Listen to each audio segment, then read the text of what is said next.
kegelapan, saudara. Nah, bukan hanya itu, saudara. Kalau kita lihat akibat hari-hari ini, ya saudara, manusia hidup dalam berbagai macam gangguan mental.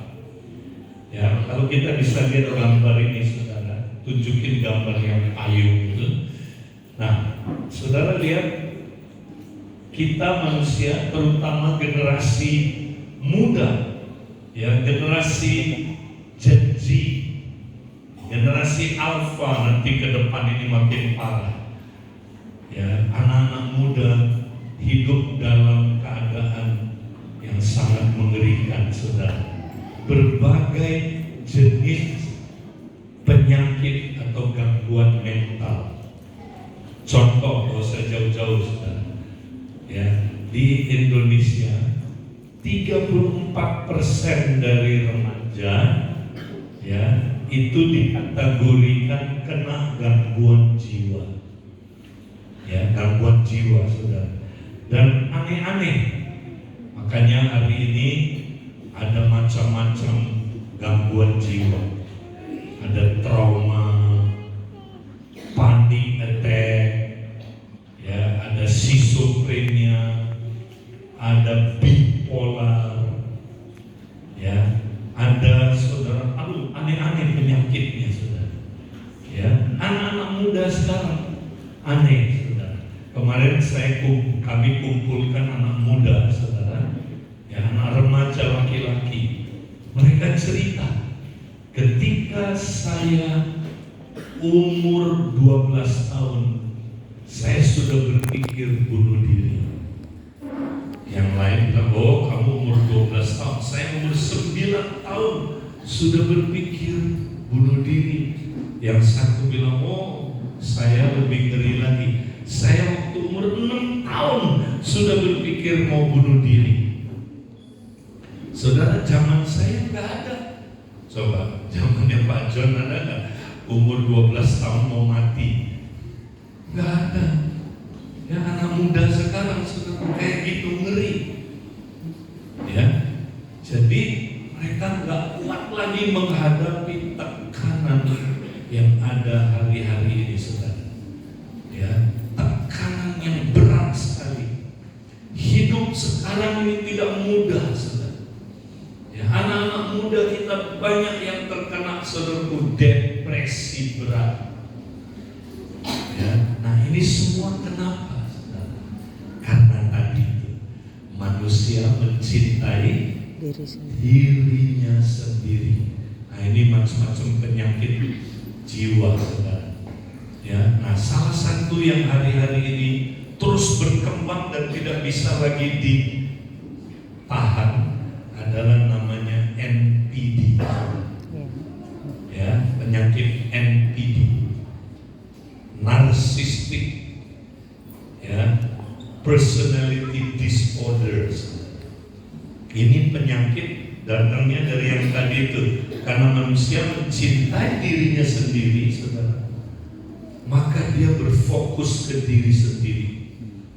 Orang yang NPD ini, saudara, ya, fokusnya dia nggak bisa mengasihi orang lain, dia cuma bisa mengasihi dirinya sendiri.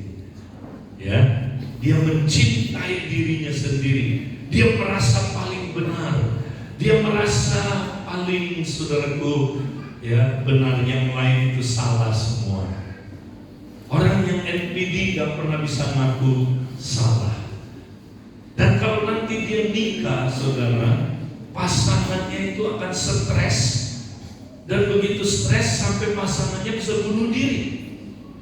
Dan NPD ini menyerang, saudaraku, banyak anak muda. Bukan hanya itu, menyerang banyak hamba Tuhan karena NPD, saudara. Dan kalau NPD ini, saudara, tidak terjangkit di sini. Saya punya teman psikolog Kristen. Dia bilang, Pak Edi, kalau orang terkena NPD, kalau sudah bersifat gaya hidup, nggak bisa sembuh lagi. Ngeri, saudara. Ya, dan dia yang bahayanya NPD, saudara, bisa menyebabkan orang lain, ya, dibunuh. Nah, ini ngeri, saudara.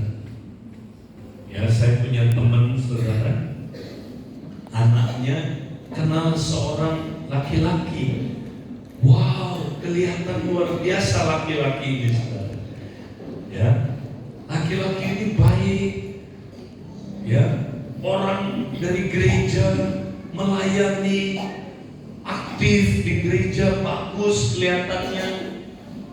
Akhirnya anaknya ini ya tidak lagi memuji dan tidak membiarkan papanya memuji apakah benar ini pasangan yang dia, saudaraku, boleh menikah.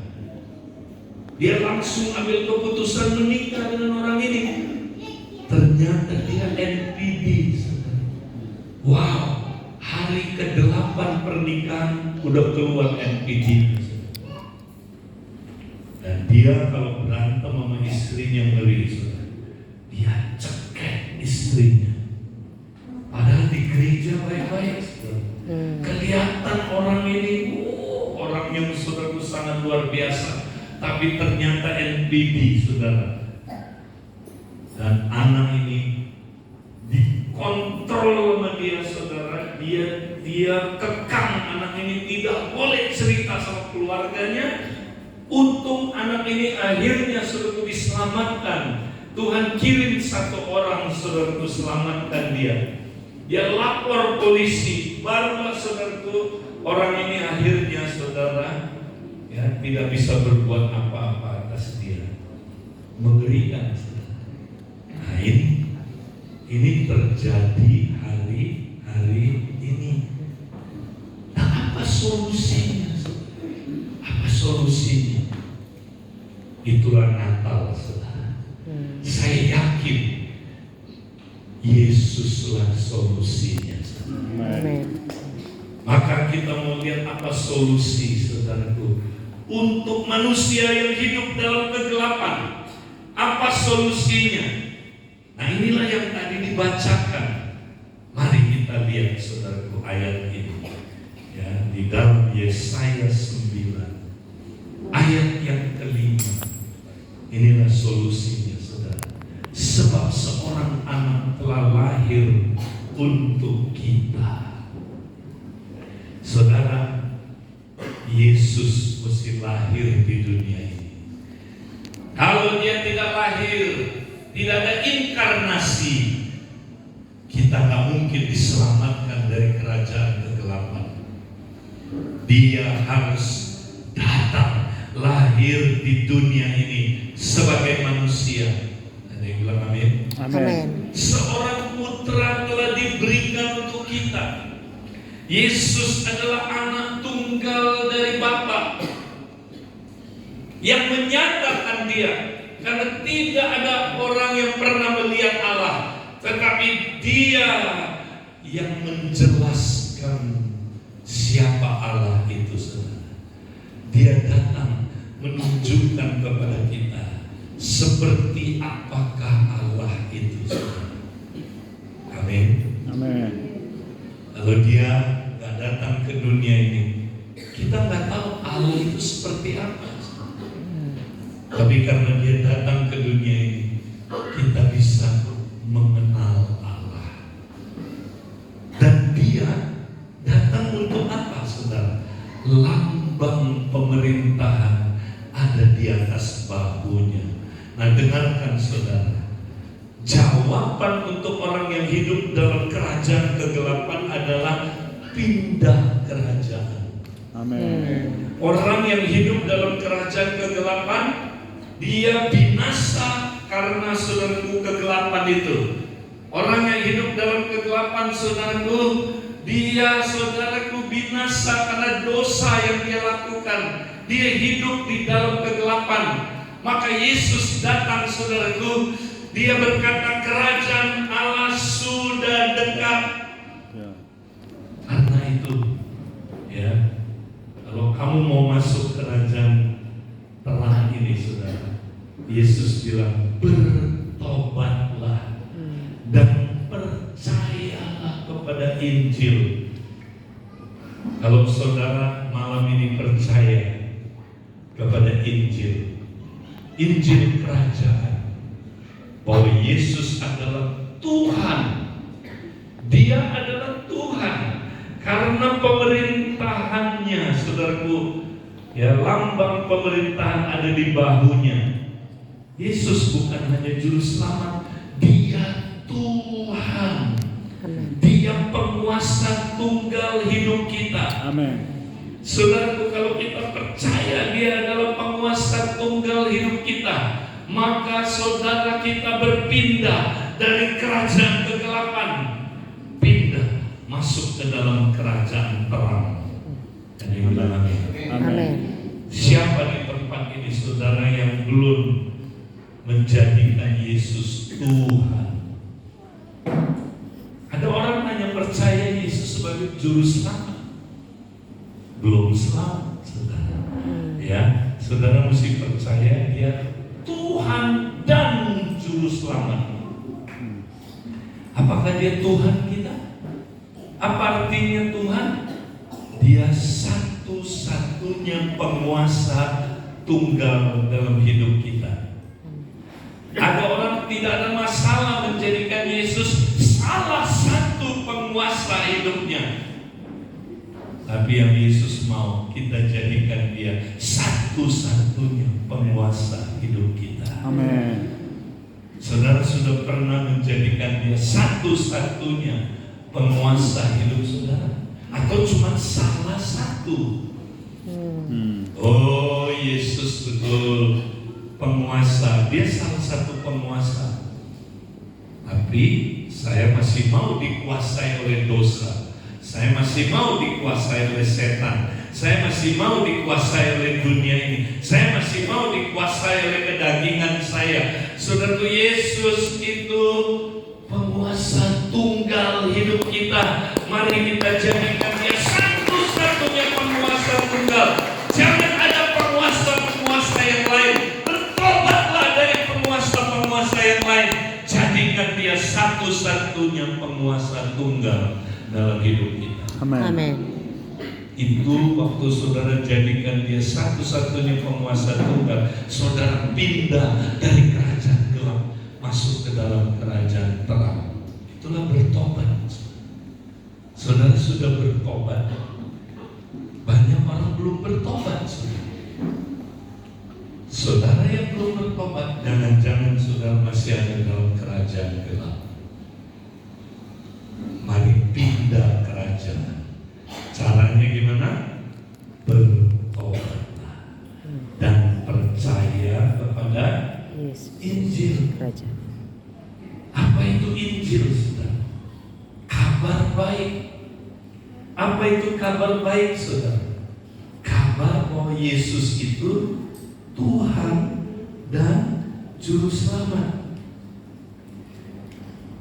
Yesus bukan cuma Juru Selamat.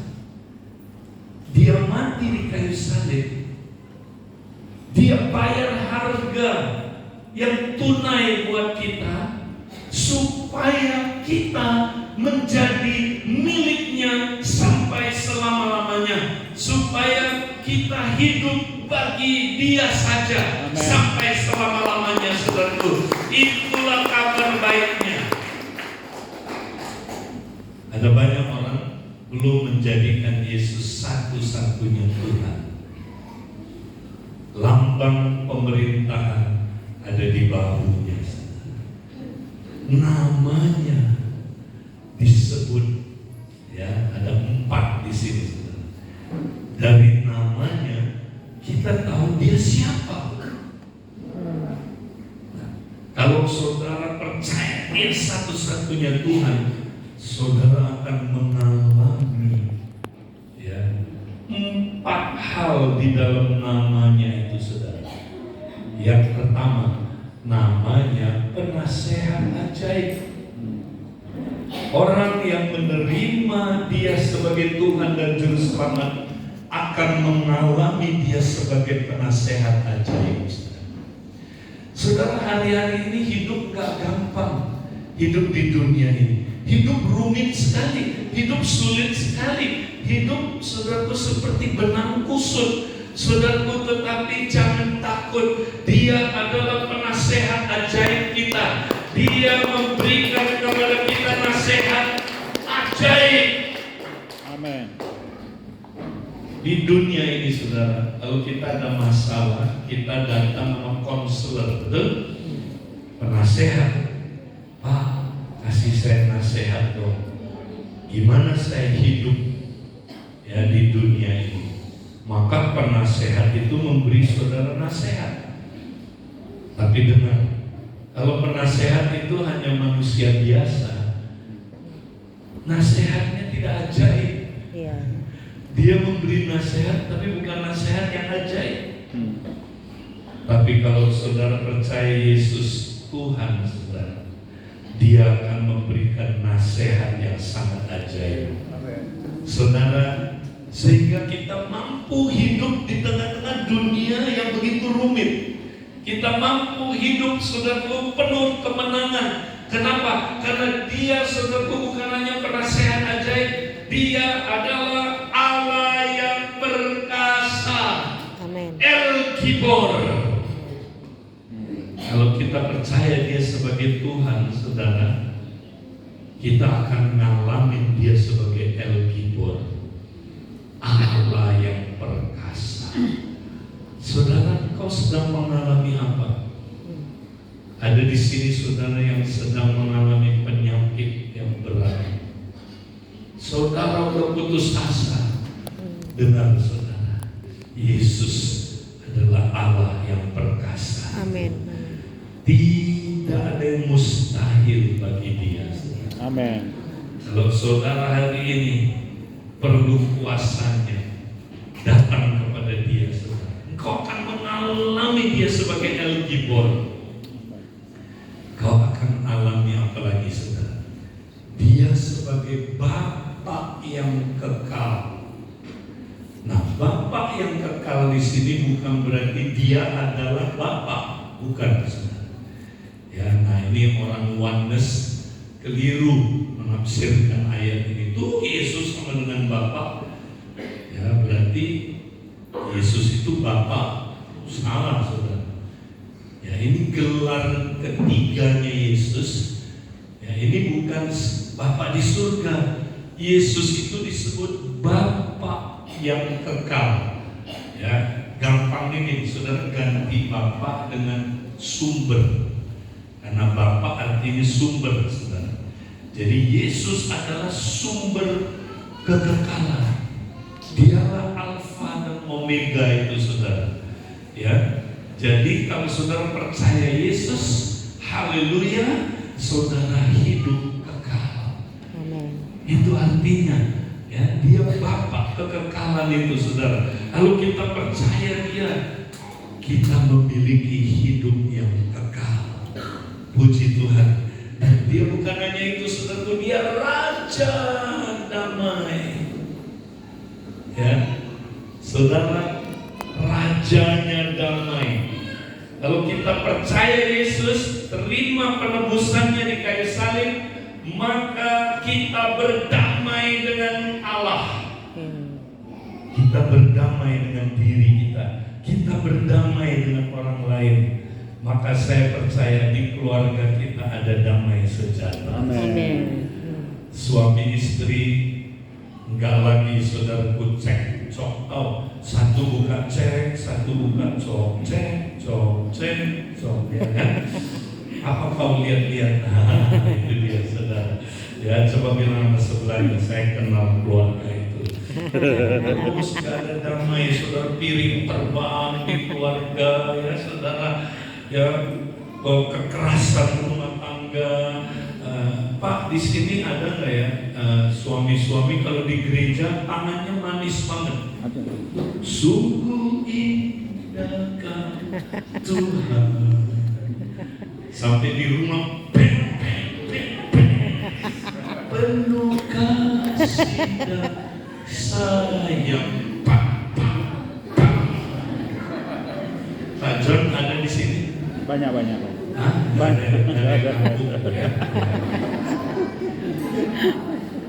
Ada di sini yang keluarganya nggak ada damai?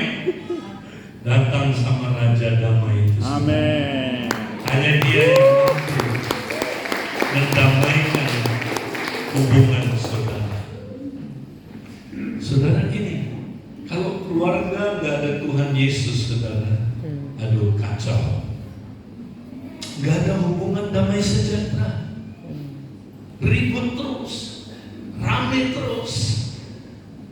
Saudara, hari ini sudah lahir, sudah datang ke dunia ini Raja Damai. Kalau saudara hari ini percaya Dia, benar, saudara mulai hari ini ada damai sejahtera yang tidak bisa diambil dari engkau, saudaraku. Damai sejahtera bukan seperti yang diberikan oleh dunia ini, tapi damai sejahtera dari Allah sendiri diberikan kepada saudara. Wow. Nah, saudara, mari kita mau, saudaraku, datang kepada Tuhan. Saudara, biarkan Dia lahir di dalam keluarga kita. Biarkan Dia menyelamatkan keluarga kita. Berapa banyak keluarga-keluarga yang sudah hancur, saudara. Berapa banyak, saudaraku, di tempat ini, saudara, suami istri di ujung tanduk perceraian. Berapa banyak, saudaraku, orang tua yang, saudaraku, gak punya hubungan yang baik lagi dengan anak-anak. Berapa banyak di tempat ini, saudaraku, anak-anak akibatnya kena impactnya orang tua yang ribut terus, saudaraku, kacau. Akhirnya, saudaraku, keluarga kita, anak-anaknya meninggalkan jalan Tuhan. Saudara, banyak sekali hari-hari ini anak-anak muda, saudara, tidak mau lagi ikut Tuhan. Nggak mau. Saudara tahu kenapa? Karena mereka terluka sama orang tuanya. Terluka. Dan kita nggak tahu gimana penyembuhannya. Gereja nggak pernah ngajarin. Saudara dengar. Tapi kalau saudara datang sama penasehat ajaib, Dia mampu menyembuhkan luka-luka kita, saudara. Karena Dia counselor yang terbaik. Saudara, kami mengalami begitu banyak pemulihan hari-hari ini, saudara. Karena, saudaraku, ya, kita datang sama penasehat ajaib. Amin. Berapa banyak saudara anak muda hari ini, saudara mau mengakhiri hidup. Kau tidak mau lagi hidup, saudara, karena kau begitu terluka kepada orang tuamu. Suami istri saling melukai terus. Besok kita akan belajar, saudara, gimana suami dan istri, orang tua dan anak bisa, saudaraku, tidak saling melukai, tetapi bisa saling menyembuhkan. Amin. Pemulihan terjadi. Saudara datang besok supaya saudara diperlengkapi keluarganya, supaya kita, saudaraku, menjadi keluarga yang luar biasa. Surga di bumi. Amin. Ed Cole bilang begini, saudaraku, bapak rohani saya, ya, keluarga adalah tempat yang paling dekat dengan surga, ya, atau paling dekat dengan neraka. Ya, kalau keluarga saudara dibangun di atas dasar-dasar firman, maka saudara akan merasakan dekat dengan surga. Tapi kalau keluarga saudara berantakan, hancur, maka neraka di bumi akan kita alami, saudara. Hari ini saya mau, saudara, kita datang kepada Dia. Dia datang untuk menyelamatkan keluarga. Mari kita tundukkan kepala sejenak, saudara. Hari ini